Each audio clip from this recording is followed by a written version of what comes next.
शांत बनो। सबसे ऊंचा जीवन है उसका जिसका व्यक्तित्व शांत है। उसमें ताकत भी है, बुद्धि भी है, स्थिरता भी है। आज मैं आपको कुछ तरीके बताऊंगा जिससे आपका व्यक्तित्व बहुत शांत और स्थिर हो जाएगा, ताकत से, ऊर्जा से भर जाएगा। सबसे पहले आपको अटैक करना है अपने अवचेतन मन पर, सबकॉन्शियस माइंड पर। उसको यकीन दिलाना है कि आप एक शांत और स्थिर व्यक्तित्व के मालिक हो। और वो बेचारा इतना सिंपल है, उस पर सिर्फ लिखना होता है, बार बार सोच सोच के, बोल बोल के, बार बार खुद को डिफाइन करो, मैं एक बहुत स्थिर इंसान हूं, मुझ पर लोगों की बात का प्रभाव नहीं पड़ता, मैं अपने से मतलब रखता हूं, अपने फैसलों से मतलब रखता हूं, मैं जल्दी नहीं घबराता, सोच समझकर फैसले लेता हूं। शांत बनने के लिए जो जो भी गुण चाहिए होते सब मेरे अंदर है। मुझे लोगों की निंदा का, बुराई का फर्क नहीं पड़ता, मैं उनको इतनी अहमियत ही नहीं देता हूं। ये सब बातें खुद से दोहराओ, मैं ऐसा हूं। खुद को यकीन दिलाओ, अपने अवचेतन मन को यकीन दिलाओ, मैं ऐसा हूं। फिर छोटे छोटे अनुभव उसे करके दिखाओ, जो आसान अनुभव है उसे करके दिखाओ कि मैंने ये साबित करा है। आज ये इंसान कुछ बोलकर गया, पागल सा इंसान है, कोई रिएक्शन नहीं दिया मैंने, मतलब मैं शांत इंसान हूं, प्रूव कर दिया ना। जितना ये बातें आपके अवचेतन मन पर छपेंगी, बड़ी बड़ी परिस्थितियों में बाहर आपकी शांति ही निकल कर आएगी। आपको जो दुनिया में ज्यादातर लोग एक दौड़ में दौड़ रहे हैं, एक रेस में दौड़ रहे हैं ना, खुद को सही साबित करने की, खुद को ऊंचा साबित करने की, खुद को बेहतर साबित करने की, उसमें नहीं दौड़ना। कोई भी आर्ग्यूमेंट है, कोई भी डिस्प्यूट है, कोई भी बहस है, जब तक आपकी प्रोग्रेस स्टेक पर ना लगी हो, आपको उसमें नहीं पड़ना। आपको अपनी बुद्धि का इस्तेमाल, अपने ज्ञान का, अपने टैलेंट का इस्तेमाल सिर्फ आगे बढ़ने में, बेहतरी करने में करना है, खुद को सही साबित करने में नहीं करना। कोई गलत साबित कर रहा है पर आपकी प्रोग्रेस स्टेक पर नहीं है, जैसे ऑफिस में कोई बता रहा है तुमने गलत किया पर आपने सही किया, तो साबित करना होगा। पर ऐसे ही कोई कह रहा है इसमें तो ज़्यादा टैलेंट नहीं है, नहीं है, वो नहीं है, नहीं साबित करना। अपनी प्रोग्रेस पर ध्यान लगाओ, उसको इन चीज़ों में पढ़ने दो। सिर्फ अपने सही कर्म करो, अपनी वैल्यूज़ को सही रखो और आगे बढ़ते रहो। हर बदलाव को जीवन के नए अनुभव की तरह देखना है। जीवन मृत है, बदलाव उसे जगाता है, आपको जगाता है, जीवित करता है। आपको खुद को डिफाइन करना है। एक अच्छे जीवन का मतलब है भिन्न भिन्न अनुभव, अलग तरीके के। हर अनुभव, हर बदलाव मतलब कुछ नया आ रहा है, कुछ नया देखने को मिल रहा है, कोई नया ट्रिप लग रहा है, नए शहर में, नई जगह पर। आपकी कहानी में एक नया इंटरेस्टिंग चैप्टर आने वाला है। इस सोच के साथ बदलावों को देखो। तो जैसे ही कोई बदलाव आने वाला हो, रहने की जगह बदलनी है, दोस्त बदलने हैं, काम बदलना है, रिश्ते बदल रहे हैं, खुद से बोलो अरे वाह, जीवन में नया चैप्टर आने वाला है, नए अनुभव आने वाले हैं, कुछ नया देखने को मिलेगा, कुछ नया होगा, अलग होगा। सबसे पहला ख्याल ये आना चाहिए, अपना अंतर ध्यान, अंतर मन का ध्यान जीवन के प्रवाह पर ले आओ दोस्तों। कुछ भी, कोई भी विषय, कोई भी परेशानी जीवन के प्रवाह को नहीं रोक सकती। जब तक आपका जीवन चल रहा है आप मृत नहीं हो जाते। एक बहती नदी में कितने ही पत्थर डाल दो, सामने चट्टानें खड़ी कर दो, पहाड़ गिरा दो, उसमें वो बहती रहेगी। और यही आपके जीवन का सत्य है। तो हमेशा मन में विश्वास रखो, कोई भी परिस्थिति आई है, विषय आया है, परेशानी आई है, मेरा जीवन रुकेगा नहीं। नौकरी चली गई, कोई इंसान छोड़ गया, जीवन नहीं रुकेगा। मोहवश में दुखी हो सकता हूं, परेशान हो सकता हूं, पर जीवन नहीं रुक रहा। यहां सब कुछ, हर विषय अस्थाई है। किसी कारण से आया है, किसी कारण से चले भी जाएगा, एक छाप छोड़ जाएगा पर चले जाएगा। हर परिस्थिति सिर्फ मुझसे कोई कर्म लेने के लिए आई है, मेरे पुराने कर्मों के वश या प्रारब्धों के वश आई है, कुछ सिखाने आई है, विजडम देने आई है। कोई भी परिस्थिति, कोई भी विषय, कोई भी गोल हो, आप अपने कर्मों से प्रतिबद्ध हो, कर्म करना शुरू कर दिया, कर्मों के प्रति निष्ठावान हो, आपको कुछ भी और सोचने की जरूरत नहीं है, चिंता करने की जरूरत नहीं है। उसके बाद आपको जीवन को एक कॉमिक बुक समझ लेना है। सारे कैरेक्टर कॉमिक कैरेक्टर है, हर सीन पे आप हंस सकते हो, हर पृष्ठ बदलना ही है। अब जनरली लोग कहते हैं लाइफ को सीरियसली मत लो, तो मैं अपने कर्मों को भी सीरियसली नहीं लूंगा, जिस चीज को सीरियसली लेना उसको भी नहीं लूंगा, ऐसे ही वेलों की तरह जीवन जीता रहूंगा। तो बात वो भी अधूरी है, और वो भी अधूरी है कि लाइफ को बिल्कुल सीरियसली लो, फिर मैं जीऊंगा ही कब, रोबोट बन के रह जाऊंगा, दुखी रहूंगा, चिंतन में ही रहूंगा। तो जहां आपने सही कर्म करने का फैसला कर लिया, सही कर्मों की राह पर चल रहे हो, निष्ठा से, निरंतरता से कर्म कर रहे हो, उसके बाद बाकी जीवन कैजुअल है। बाकी लोग कैजुअल है, विचार कैजुअल है, परिस्थितियां कैजुअल है, हार कैजुअल है, जीत कैजुअल है। चलते जाना है, मजे के साथ, मुक्ति के साथ, हंसते रहना है। खुद को ना प्रायोरिटाइज करना सीखो। सबसे जरूरी आप हो। It's you who matters the most to yourself in this world. और आप ये शरीर नहीं हो, ये नाम नहीं हो, ये अस्तित्व नहीं हो जो इस दुनिया में खोया पड़ा है।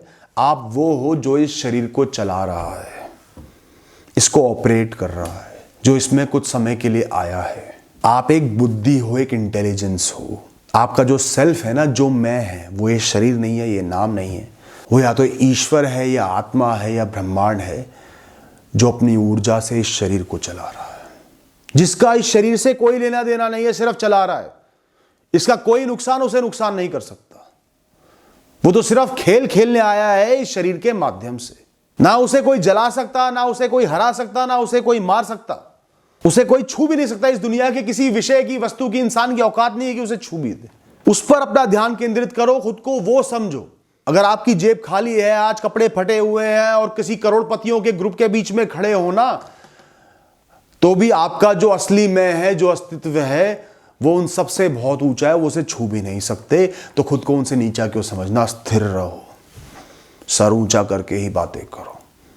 जो सम्मान दे सम्मान ले, जो सम्मान ना दे वो आपकी लात ले ले।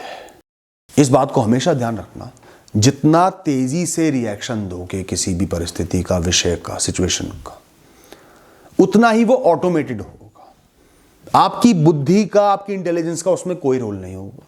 बुद्धि खंगालेगी कि पहले क्या हुआ था, क्या बेहतर है, और तुरंत वो कर देगी। तो बुद्धि ने कोई और एक्सपीरियंस देखा होगा, कोई और अनुभव देखा होगा, और आज किसी और की जरूरत होगी।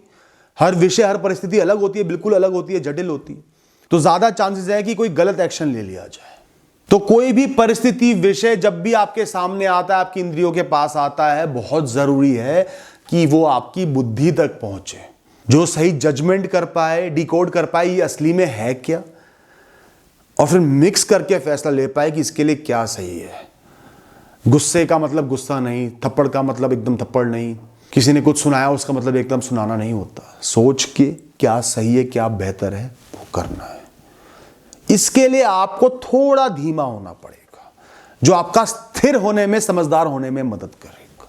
तो अपने मन से सबसे पहले जल्दी को निकालो। एक शांत और स्थिर व्यक्तित्व बनाने के लिए आपको खुद को समय देना होगा। कोई इमरजेंसी की सिचुएशन भी है तो भी जल्दी में काम बहुत बिगाड़ दोगे, वापसी नहीं हो पाएगी। इससे अच्छा थोड़ा सा डिले करके, थोड़ा सा नुकसान करके बड़ा फायदा कर लो। सबसे पहले आपको कोई भी सिचुएशन आती है, सोचना ये हुआ क्या है। खुद को चंद सेकंड या चंद मिनट जरूर दो, फिर फैसला करो ये हुआ है, ये करना है, वो फैसला सही होगा, बेहतर होगा। हाँ, कोई चक्कू लेके आपके पीछे ही पड़ा है तो अलग बात है, फिर तो जान बचाना सबसे बड़ी प्रायोरिटी है, पर ज्यादातर ऐसा होता नहीं है। तो भागना बंद करो, जल्दबाजी के पीछे मत भागो। कोई जरूरत नहीं है। जल्दी का मतलब जीत नहीं होता, जो हमें दुनिया सिखाती है कि जल्दी मतलब जीत। ऐसा नहीं है दोस्तों। स्थिरता, धैर्य मतलब जीत, मतलब समझदारी, मतलब लंबे समय का फायदा। किसी की अपने की तबीयत भी खराब है तो भी चंद क्षण खुद को दो। कहां ले जाना चाहिए, किस डॉक्टर को दिखाना चाहिए, कौन सा हॉस्पिटल बेहतर है, सबके हक में, सबके खिलाफ पॉइंट्स बनाओ। बेस्ट ये लग रहा है, यहां चले जाते हैं। हर दिन कुछ समय ध्यान लगाना है अस्थायित्व पर, टेम्परेरीनेस पर। लोग, विषय, परिस्थिति सब अस्थायी हैं, टेम्परेरी है। ऊंचाइयां, निचाइयां, पड़ाव, खोना पाना, जीतना हारना सब अस्थायी हैं, सब टेम्परेरी है। जो भी मेरे पास, मेरे जीवन में आया है, आता है, जाने के लिए ही आता है। मेरा यहां कुछ भी नहीं है। इस मटीरियलिस्टिक, इस भौतिकवादी दुनिया में मेरा कुछ भी ना है, ना हो सकता। कितना ही बड़ा हो, कितना ही अहम हो, कितना ही नजदीक हो, कुछ समय में जरूर चले जाएगा। इसकी मदद से, इस ख्याल, इस ध्यान की मदद से अच्छी चीजों से बहुत ज्यादा मोह नहीं होगा, उन्हें खोने का डर नहीं होगा, और कोई परेशानी आएगी, तनावपूर्ण स्थिति आएगी, उससे बहुत डरोगे नहीं। एहसास रहेगा आई है जाने के लिए ही, बीत ही जाएगा, पार पा ही लूंगा।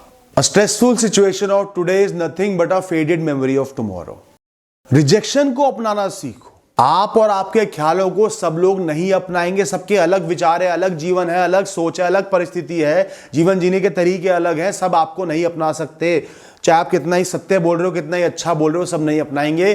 कई लोग आपकी सत्यता को, अच्छाई को भी नकार देंगे। या फिर कहूं तो जीवन में, दुनिया में बहुत कम लोग हैं जो आपको अपना पाएंगे। तो ये आपका कोई फेलियर नहीं है, आपकी हार नहीं है कि किसी ने आपको रिजेक्ट कर दिया। ये दुनिया का एक तरीका है, ये नॉर्म है। बहुत से रिजेक्ट करेंगे, कुछ अपनाएंगे। उससे डीमोटिवेटेड नहीं होना, उससे निराश नहीं होना, रिजेक्शन से डरना नहीं है। आपकी सोच, आपके ओपिनियंस, आपके थॉट्स, आपके सजेशंस, आपकी पर्सनैलिटी, आपके लुक्स, आपका टैलेंट, आपका ज्ञान बहुत लोग नकारेंगे, तो अपने आप को बाहर लाने से पहले, अपने विचार रखने से पहले, अपना टैलेंट शोकेस करने से पहले डरो मत कि कितने लोग मुझे नकारेंगे, रिजेक्ट करेंगे, कितने अपनाएंगे। पहले ही मान के चलो बहुत से लोग नकार देंगे। स्टेज पे भी खड़े होकर स्पीच देनी है तो मान के चलो 4 लोग तारीफ करेंगे, 40 लोग बुराई करेंगे, बात खत्म। ऐसा ही होता है, दुनिया ऐसी ही है। मुझे तो अपनी बात कहनी है, खुल के कहनी है, मस्त होके कहनी है, स्थिरता के साथ, शांति के साथ कहनी है। तो हम उन लोगों को ब्लेम नहीं कर सकते जो हमें अपना नहीं रहे हैं। ये दुनिया ऐसी है, वो हमसे अलग है, बस हमें इतना समझना है। हमारे लिए नहीं बना है, हमें इतना समझना है। अरे भैया, एक इंसान अनगिनत अनुभवों से, परिस्थितियों से, सोचों से, जीन से मिला के बनता है। कैसे हम सोच ले कि वो मेरे सोच को अपना लेगा? 1 नंबर छोटा जूता पहन लोगे तो पांव में सूजन आने लगेगी, दर्द होने लगेगा। कैसे कोई हमें एकदम से अपना लेगा? Feel free to be rejected. इस भाव के साथ कभी मत जियो मैं एक्सेप्टेड होऊंगा, रिजेक्टेड होऊंगा। इस भाव के साथ जियो मैं जैसा हूं, मुझे अपने आप को सही तरीके से शोकेस करना है, सही कर्म करने सीखना है, लोगों के पास जाना है अगर जाना जरूरी है। रिजेक्ट हो गया तो आगे बढ़ना है और प्रयत्न करने, औरों के पास जाना है। लिस्ट कभी खत्म नहीं होती, मौके कभी खत्म नहीं होते। आपका माइंड, आपका मन ख्याल पैदा करने की एक मशीन है, एक फैक्ट्री है। आप खुद नहीं पैदा करोगे, आत्मचिंतन नहीं करोगे, उसमें बीज नहीं बोओगे, वो अपने आप बो देगा। खेत नहीं उगाओगे तो झाड़ियां उग जाएंगी। तो अपने मन में खुद एक्टिव थॉट्स रखो, पॉजिटिव, प्रोग्रेसिव, आध्यात्मिक, धार्मिक ख्याल लाओ, सामने लाओ, उस पर चिंतन करो, सोचो। आपके दिमाग का फोकस उस पर लेकर आओ। आपके दिमाग में एक साथ बहुत सारे ख्याल तो हो सकते हैं, पर जो ऊपर होंगे ना, जो चलेंगे, वो बहुत थोड़े ख्याल हो सकते हैं। अगर उसमें एक सकारात्मक बीज आपने बोया हुआ है तो नकारात्मकता का स्थान बहुत कम रह जाता है। कई बुद्धिमान लोग तो ये भी कहते हैं कि दिमाग में, मन में एक ही ख्याल एक बार ऑपरेट कर सकता है, बाहर आ सकता है। तो इससे पहले आपका मन डर वाले ख्याल, चिंता वाले ख्याल, बुराइयों के ख्याल पैदा करे, उन पे चिंतन करे, खुद ही उसमें एक सकारात्मक बीज बो दिया करो। ग्रेटिट्यूड का, प्रेम का, अध्यात्म का, आज के मकसद का। आज ये मकसद पूरा करना है। अपने मन को स्थिर रखने के लिए, खुशहाल रखने के लिए, शांत रखने के लिए हर दिन 3 सकारात्मक काम करने ही करने हैं, 3 पॉजिटिव एक्टिविटीज करनी ही करनी है। जैसे एग्जांपल देता हूँ, आधे घंटे मुझे बाग में चलना ही चलना है, आधे घंटे मुझे अच्छे भजन सुनने ही सुनने हैं, आधे घंटे मुझे किसी अपने से बातचीत करनी ही करनी है, उनके दिन का पूछना, अपना दिन बताना है, आधे घंटे मुझे ईश्वर के साकार रूप पर ध्यान लगाना ही लगाना है ताकि उनके निराकार रूप से जुड़ सकूं, आधे घंटे धूप में रहना ही रहना, चाहे उगते सूरज में रहूं, आधे घंटे मंदिर में बिताना ही बिताना है, पावन सुगंधों के बीच में, घंटियों के बीच में, ईश्वर के बीच में, आधे घंटे मुझे बैडमिंटन खेलना ही खेलना है, मुझे पसंद है। कोई भी 3 सकारात्मक काम अपने लिए चुन लो, हर दिन करने हैं, इनको बहुत इंपॉर्टेंस देनी है। ये आपके पूरे दिन को अच्छा करेंगे, आपके मन की सफाई करेंगे, आपको जीवन का एक चार्म देंगे जीवन जीने का। दिन में कुछ भी नकारात्मक होता है, कोई चिंता का विषय है भी, तो आपको एहसास रहेगा ये 3 काम मेरे हैं, ये करके मेरे दिन में कुछ खुशहाली तो आ ही जाएगी। Your victory in every situation is in showing up, in facing, in acting and not running away और प्रोक्रेस्टिनेटिंग। आपकी जीत हर परिस्थिति में है सामना करने में, कर्म करने में, ना भागने में। उतना कर रहे हो तो आप पहले ही जीत चुके हो। बाकी हार जीत तो जीवन में सिर्फ सिखाती हैं, आगे लेकर जाती है, नई राहों पर लेकर जाती हैं, उसकी चिंता करने की कोई जरूरत नहीं है। बाकी सब कुछ समय पर और ईश्वर पर छोड़ दो, सब सही हो जाएगा, जो होना है वो हो जाएगा। इस ब्रह्मांड का हर ताना बाना जुड़ा हुआ है, कुछ तो होना ही है, इसलिए आज कुछ हो रहा है। Thank you and all the best.